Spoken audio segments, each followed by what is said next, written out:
A lot of people, more than any other movie I've done, have come up to me about that movie. And it's not just, hey, I like that movie, you were really good in that movie. It's, that movie was important to me, or that's my favorite movie of all time. Everywhere I go, people who have seen it react to it fondly. I've gotten mail, and I still get mail from people who say, gosh, your movie got me through a really bad marriage, or and a really bad divorce, or it got me through a really bad patch in my life, or it got me through a really bad illness, or it helped me hang on when a loved one died. There's something about the movie that helps lend some courage to people who need it. I do recall very clearly, once upon a time, 2:30 in the morning, North Hollywood, Frank and I are in some supermarket, looking at potted meat product or something, and he is considering the task of having to direct his first feature film, which was almost a Chucky film. And we're wandering up and down the aisles of the supermarket, and he's going, I don't know, do you think I should take this? Do you think I'll get another chance? Should I just grab this now? Should I do it? And I said, well, what else have you got on? And he said, well, I've almost finished up this adaptation of this novella by Stephen King, Rita Hayworth and Shawshank Redemption. A more magnificently clunky title could not be imagined. And he said, I'm going to see if anybody's interested in buying it. I think the ambition, the aspiration to direct was really something that I was born with. Making films since childhood seemed like a glorious thing to me. That's indeed where I drew a great deal of my inspiration growing up. Was from the films that I saw. I love Capra. I grew up with Capra, and I grew up with Norman Rockwell. There's a part of me that is completely captivated by those kinds of storytellers who would tell those kinds of tall tales. Some of the best tall tales I've ever heard came out of Frank Capra. Mr. Smith Goes to Washington is nothing if not a tall tale. It's a Wonderful Life is an even taller tale. So you have Shawshank Redemption, which I've described really not as a prison movie, but as a sort of tall tale. I can see exactly why it appeals as widely as it does. A lot of it has to do with Stephen King. Whatever his problems as a prose stylist, and there aren't that many to be honest, he is a born storyteller who knows how to satisfy an audience.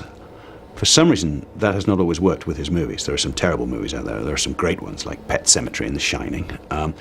This one is probably the purest expression of Stephen King, and that has a lot to do with it. A Stephen King book is a bestseller months before it's even published. One thing Stephen King has always needed, insofar as the translation from the written word to movies, is an adapter that is up to the task of not losing the thing that makes King's fiction essential to so many readers. And I think he found that person, principally in Frank, because Frank is such a faithful adapter of these things. He really holds the written word in high regard. If I didn't care. Castle Rock was the first place we sent the script, and the only place we sent the script. I'd had enough experience at other studios as a writer to know how damaged this material might get. Their company actually was founded upon the success of Stand By Me, directed by Rob Reiner, and that was very delicate material that they captured perfectly. When I read the script, I remember I got to about page 80 or 90, and I couldn't finish it because I loved it so much. I loved these people, and I was so worried it wouldn't pay off or it wouldn't be satisfying. And I remember I had it all weekend, and I didn't want to know if it didn't turn out okay. What happened was the script got Xeroxed and went around every actor in Hollywood, and we got besieged, and that took it to a whole other level. He and I were getting calls from people, at our homes, on cell phones, it was very bizarre. It took on a life of its own. There were stars who were interested in it. Tom Cruise was interested in it. Nicolas Cage was interested in it. Charlie Sheen. I mean, it's like Frank had written something that was powerful and well crafted, and as soon as that hit the water, fish were moving in, right? You read a script and you have a certain kind of reaction to the script. Powerful reaction in the case of the Shawshank Redemption. From reading the script, it's like, yeah, I really, really, really would like to do this. The character was written by Steve King, was actually a white Irish guy, so I'd known the story for years as with Red as a white Irish guy in my head. When we were casting about, somebody suggested Morgan Freeman. And once I got over my preconception of what the character was, which was drawn from Steve King, it became such a good choice. And indeed, I think he's become indelible in the role to the point where I don't think people could imagine anybody else really doing it. Tim, we came to because of, we looked at about 4 or 5 of his films, one of which was Jacob's Ladder, and we really thought this guy can do it. You know, he was very enigmatic, and Andy needed to have that. I think that it was a sort of a love relationship between Red and Andy. It was, it did go deeper than just friendship. But you know, these things, you develop these kinds of relationships in life and death situations. How many working class construction worker kind of guys have come up to me on the street and said, "That Shawshank Redemption, man, that's a great film." Because I think especially American males, we don't get that model in films, that there is a real chance to have an emotional bond with another man that is a significant and important part of your life. I love good character actors. They're the unsung heroes of movies. And I grew up seeing so many films and loving so many of these wonderful faces and presences. Yes, the stars of the film are important, but the supporting cast is equally so. One of the very cool things that Frank does, I mean, you watch his films and it doesn't matter which other character in the scene you watch, there's a life, there's a history and an involvement, there's something going on. You look at the dinner table scenes in Shawshank and it doesn't matter where you aim the camera. Everybody is playing that game. In the novella itself, there are actually 3 wardens. And I think that part of the genius of Frank's script is that he collapsed those 3 wardens into one individual. And I think it really gives the screenplay more of a kind of mythic quality to it. Because King is a man of his period, of his generation. The worst villain of that generation is Nixon. And you get that with Bob Gunton in this, who is explicitly Nixonian. We're supposed to be icons. We're supposed to be the worst of the worst. And Andy is the best of the best. We personify whatever we need to personify. It's the Joseph Campbell mythic hero who rides into town. The stranger rides out of the desert, cleans up the town and rides away. Sets things right, you know.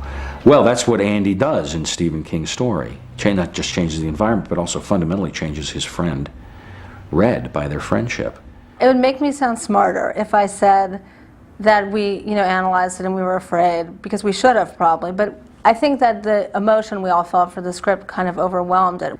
Imagine reading a plot synopsis of this, because a plot synopsis of the movie would be terrible. It would just be 2 people in prison in the 40s, and what happens to them, because you can't really summarize up the feeling of hope that you get from watching the film. We did all say to ourselves, the only way this movie is going to find an audience is if it's unbelievably well executed. And if it's medium, we're sunk. If you had a scene in that prison, you felt in your pores the weight of that place, and it was like a character looming in every scene.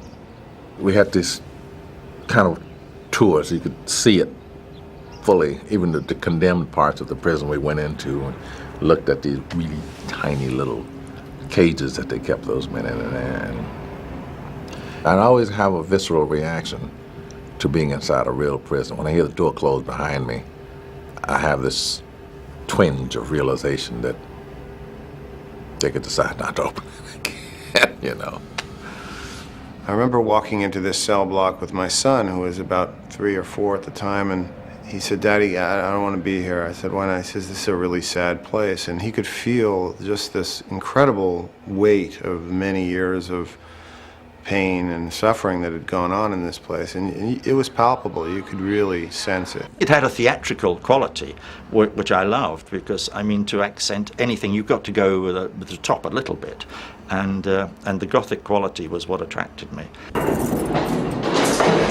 I was here in 1987. I had been stealing to supply my drug habit. And very similar to the fresh fish scene where Red said, the worst night is the first night. It truly was here. Where we're at now, this was the second floor, and below us was where at that time they had kept some of the prisoners in solitary confinement or those who needed extra restrictions.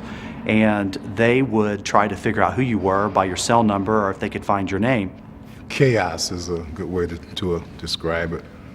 It was a bustling place when it was operational. Live with inmates, live with voices, yelling, screaming. When we went down them steps, the first floor, and we start going by these guys that say they want to fuck you, rape you, you're going to be my bitch in a cell, it's only going to cost me a carton of TMs, this and that. I looked up at the Lord, I said, I know the ways you raised me, Lord, but if anybody ever puts their hands on me, I says, I don't care what it takes, I'm going to kill them. Now, I was 6'4", weighed 190 pounds. That's the scaredest I've ever been in my life, and I've been a lot of places because the stuff these guys yell and what they want to do to you, it's beyond belief. They would call out your name, and very early on they began screaming things such as, you got to kill yourself and get it over with. You're not going to make it. You can kill yourself and get it over with now. And within a few hours, they started chanting, kill yourself, kill yourself, kill yourself. And it was as if the entire 6 floors on this side, every cell was chanting, kill yourself, kill yourself, kill yourself. I took a tour through there and the people said, how was it in here? What was it really like? I said, I'll answer it to you in one word. They all looked at me. I said, it was fucked. Because a lot of people would take that word, oh, a nasty word and everything. But that one word encompasses everything that could have happened in there. I think coming here sometimes sets my compass to let me know where I've been, where I'm at now. And I often, when I think about this place, I'm very grateful. They had a liaison officer who actually came to me at one point and said, do you want to sit down and talk to any of these guards? And I said, listen, I don't know if you've read this script, but the last thing you want me to do is say that I base this on the Ohio State correctional officers, because I'm an awful, awful person. I asked to be put in solitary confinement for a while and see what that felt like. And, of course, mine was just a sensorial experience. It wasn't really a truly life-altering, I'm not going to tell you anything tremendously significant happened in there because I always knew I was going to get out. But it gave me the opportunity to listen to what the sounds are and to get a feeling of what it must be like to live for this one little square of the outside, that's your life. Mansfield was completely trashed when we moved in there. It had been decommissioned, I think, 2 years before, and I think every ex-con had come back and smashed something. When the movie was made, the prison had been closed for a couple years. Actually, the making of the movie postponed a date with the Wrecking Ball. Mansfield's a relatively small town. We don't have Hollywood here very often. They came into town. They were here for several months. They lived here. They became part of the community. The actors, the crew. You had a chance to actually watch them filming because they would go downtown and film in the square and film along Main Street. Everybody around town was excited about possibly being in the movie and possibly launching a career in Hollywood. So aspirations of being a movie star were abuzz all throughout Mansfield, Ohio. Some call it a casting call, while others refer to it as a cattle call. The latter name may be more appropriate for Wednesday's audition for Rita Hayworth and the Shawshank Redemption. I mentioned to the crew that I would like to have a little part in, and they said, well, sure, what would you like to do? I said, well, I'd like to play an inmate. So they finally came with the idea. I was an inmate, but I wasn't in prison garb. The casting call was scheduled from 10 a.m. to 6 p.m., but due to the overwhelming turnout, no more names were taken after 3. Hey, I think I got it already, man. just look at us. That's the way we act. It's just regular acting, man. Reporting for WMFD, I'm Laurie Carto. The pipe was constructed into the hillside near the prison. It was right by a little creek. Now, the creek is, I don't know what that creek was, you know. That was the scary part. We got a local, I don't know what he was, chemist, to come along and test the quality of the water. And he said, this water's absolutely lethal. He said, no one should go into this water. And the construction coordinator said, should we tell anyone on the crew this? I said, this is a fantastic location and it's perfect for us. I don't know where we're going to find anything else. And I mean, I don't know whether we should go on film saying this. Poor Timmy think, my God, I could have got typhoid or something. It's a farming community, so you have to be careful in creeks and farming communities because they could be just filled with, you know, cow urine and feces of another kind. In post, they argued for a very long time over the ending to the story. If you were to end the movie where the story ends, you would end it on the shot of the bus going away with Morgan Freeman, Red, in it in search of Andy. To me, that was the perfect ending for that story, and indeed, in a sense, by extension, the perfect ending for the movie. So that's the way I wrote it. It ended on a note of hope, but not fulfillment. And when we met with Castle Rock, they said, you can't do this. You can't have these guys talking about getting back together. It's kind of like a love affair, and not have them reunited. You're cheating the audience of this. He'll tell you, but that it would be pandering to an audience somehow, that it was like the Holly, you know, because it came from me and I worked for the studio, it was automatically like, well, that's the, you know, the glossy Hollywood ending. I shot this little ending on the beach,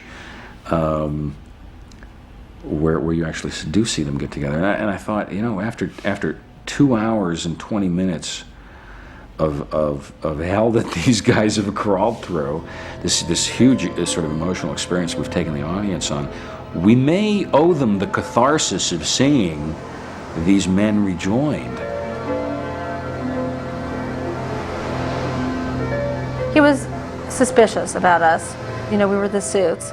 And we said to him, basically, you have final cut. Although it's not an illegal document, we give you final cut. We won't make you do anything you don't want to do. And I think that allowed him to feel free to try things. He could shoot it and know we weren't going to force him to put it in the movie, and that's why we did that. And of course, I think he knew right away when he shot it that he wanted to use it. When they do get together in Mexico on the beach, I can understand that could go the wrong way.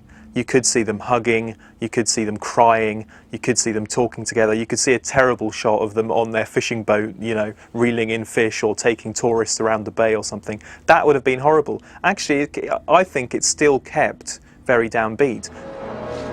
The main thing when I see that ending always strikes me is that Morgan Freeman smiles. And it's not just a small smile, it's a really big, toothy smile. To see him in that position, you know, sleeves rolled up, just looking really relaxed, smiling, is such a shock because he's never been like that. Even when he was released from prison, he was still depressed. And to see him happy, that for me is the major moment in that ending. It had many of the trappings of a real Hollywood premiere, including Klieg lights and limousines. The film's director-screenwriter, Frank Darabont, and producer Nicky Marvin were welcomed with a standing ovation and the keys to the city. They didn't give the final thing of how it ended, didn't give that away until just the very end, which I thought they would, you know, which is really great. So it kept it really spellbinding. I think it was beautifully done. It was very artistic. Ever since Jaws came out, the high concept movie, the 80s sci-fi movies, the action adventures, the special effects, we've become used to that. We've become used to those being the movies that everybody talks about, that everybody goes to see, especially over the summer. This doesn't have any of those things. Audiences absolutely thought that this was going to be a very bleak experience, that it was a prison movie. No one knows what a Shawshank is. And redemption sounds religious, so it's, you know, who's going to come and see that? I've had, you know, Shawshank reduction and what is that scrimshaw thing you did? And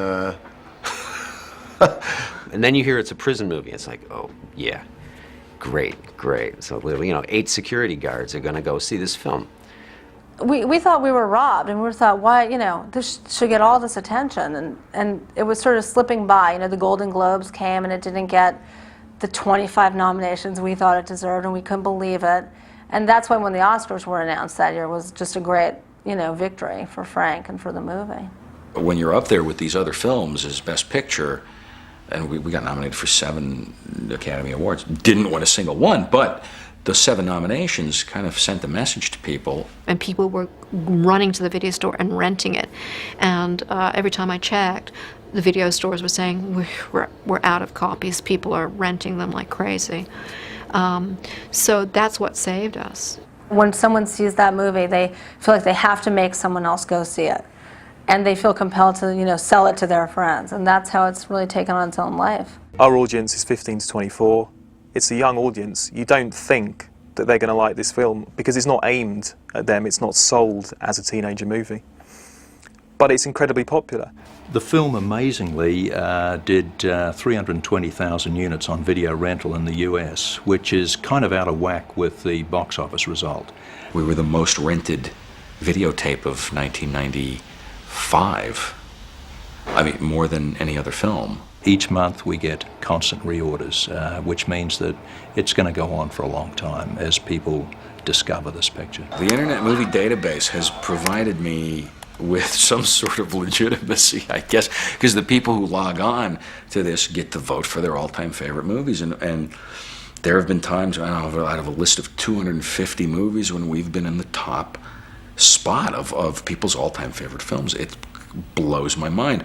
The Internet Movie Database poll's been running for 11 years now. During that time, we've accumulated over 10.5 million votes from nearly 1 million film fans worldwide. Shawshank's currently number 2 in the poll. Sometimes we swap places with The Godfather or Star Wars or, oh my God, I'm looking at this list of, I don't think we've ever really been less than 5th place on this list of movies. It's not the kind of poll where whatever's number 1 at the box office can shoot right in there and become number 1. To some extent, it's already stood 7 years of historical voting and is still there up at number 2 with no sign of anything really coming close to it.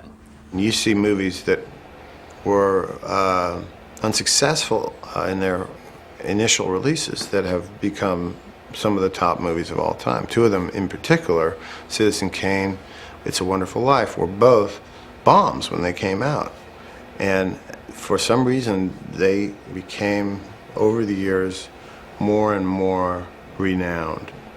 I think what Hollywood movies do, and stories in general, they give us a facility to experience and express that which we oftentimes shy away from. And for that reason, I think that movies can be a very profoundly spiritual experience. Hollywood Jesus reviews movies from a spiritual point of view rather than doing what so many others, well, every other reviewer does, how well the director did or how good of a story it was or who did the best acting job. Instead of doing that, it looks more for the inner thing that happens with people when they watch a film, and it dialogues about that. I didn't see Shawshank when it came out. I think my story is pretty much like everybody else's.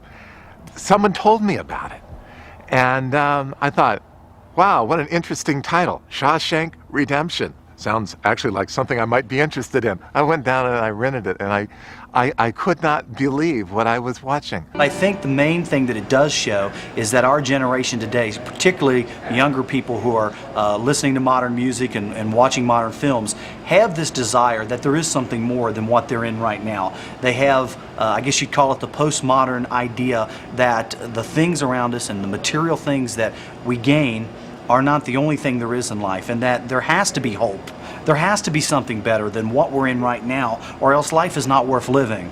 I got one letter from a kid who dropped out of college and was just didn't see any reason to live and was actually, thinking of committing suicide, and saw the movie and decided not to. Saw the movie and decided to go and embrace life and see where life could take him. Wow.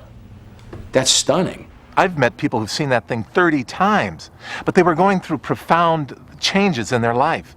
and it helped them work through it. Film is therapy. Shawshank Redemption gives you hope. You can go on. You can go forward. That's what I think is going on. What do you think of Andy as a Christ character? I love the part where Andy was telling Rhett about Zihuatanejo, and that it was a place where they had their memories, they would not have memories. It would all be, wasn't it like the ocean? Or Ocean has no memory. The ocean has no memory. And, you know, that's like when we come to Christ, you know, our sins are forgiven. Christ does not remember. God does not remember our sins. Red was attracted to him, just the way Christ woos us to himself. There was something about Andy that caught Red's spirit. Did anybody see New Birth in the Shawshank? Burl and I were talking about that. Yeah, the scene in where he's going through the sewage pipe as he's breaking out, and he's going through this just long scene of trudging through the sewage, and then they have a scene where he breaks through the sewage and he plunges into the river there, and is kind of like not only a baptism but a new birth type of experience. And when he came out of that, his hands were lifted up, and it was like that sense of great freedom that he had broke through. It's like Andy never saw the walls because he had hope, and it's the same for us if we put our hope in Christ. The walls that are around us, we don't even need to see them. We can be far beyond them. We all come under the spell of Andy. None of these people are the same afterwards. Yeah. There's a great moment when Red talks about how hope is a dangerous thing, and Andy won't buy that. When he played that music, the opera, I loved that scene. You know, and all those men, you know, in their prison walls, and all of them saying, you know, we're in here because of somebody else, and everyone in here is innocent. He sacrificed, I think, a month in the hole or something to give them that, you know, that moment of transcendence, and lifted them up beyond the walls. All of this distilled, this whole arc can be seen in that one sequence in Shawshank when he plays the record for everybody in the prison. It changes the environment. It puts a completely new tone into things. Andy has done so much to make himself known to the guards, for the guards to like him, for the warden to like him, and basically he throws it all away just for this record, just to play it, just to listen to it, just to play it to everyone else, just to get that sense for a few moments you are free and you're soaring.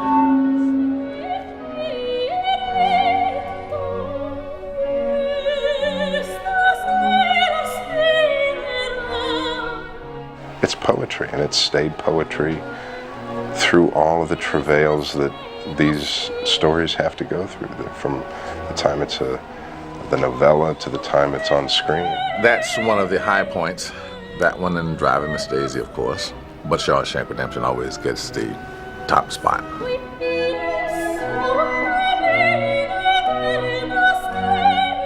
A lot of people are in prisons of relationships, of jobs that they hate, of lives unfulfilled, and have given up hope. And what this movie was saying to them was, it might take a while, it might take some time, but there is a light at the end of the tunnel, and if you have the patience and the belief, you can make it there.